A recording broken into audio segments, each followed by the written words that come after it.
नमस्कार, आप देख रहे हैं पुलिस महानगर। तो आइए शुरुआत करते हैं आज की कुछ खास खबरों से।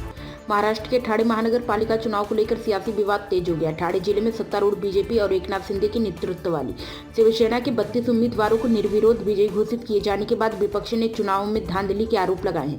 विपक्षी दल शिवसेना और महाराष्ट्र नवनिर्माण सेना ने इस प्रक्रिया पर सवाल खड़े करते हुए नोटा विकल्प और कानूनी कार्यवाही की मांग की है।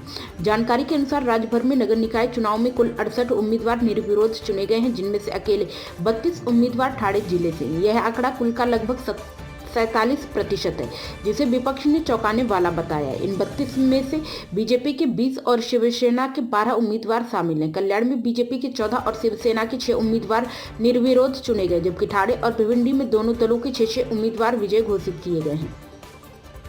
मतदाताओं को मिलना चाहिए नोटा का विकल्प। शिवसेना की ठाणे इकाई के प्रमुख केदार दिघे ने इन परिणामों को वैधता पर सवाल उठाते हुए कहा कि यह राज्य के निकाय चुनाव के इतिहास में अभूतपूर्व है। उन्होंने पूछा कि सत्तारूढ़ दलों के उम्मीदवार ही निर्विरोध कैसे जीत सकते हैं। दिघे ने यह भी कहा कि यदि किसी वार्ड में एक ही उम्मीदवार हो तब भी मतदाताओं को नोटा का विकल्प मिलना चाहिए, ताकि उनका मतदान अधिकार सुरक्षित रहे।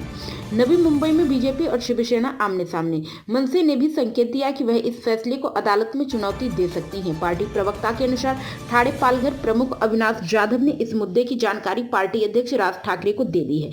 इस बीच ठाणे महानगर पालिका ने स्पष्ट किया है कि जिन वार्डों में एक ही उम्मीदवार थे, वहां भी नाम अंतिम निर्णय के लिए राज्य निर्वाचन आयोग को भेजे गए हैं। वहीं नवी मुंबई महानगर पालिका चुनाव में बीजेपी और शिवसेना आमने सामने है और वहां कोई भी उम्मीदवार निर्विरोध नहीं चुना गया है। अब तक की खबरों में बस इतना ही। ऐसे ही खबरों के लिए बने रहें हमारे साथ। तब तक के लिए नमस्कार।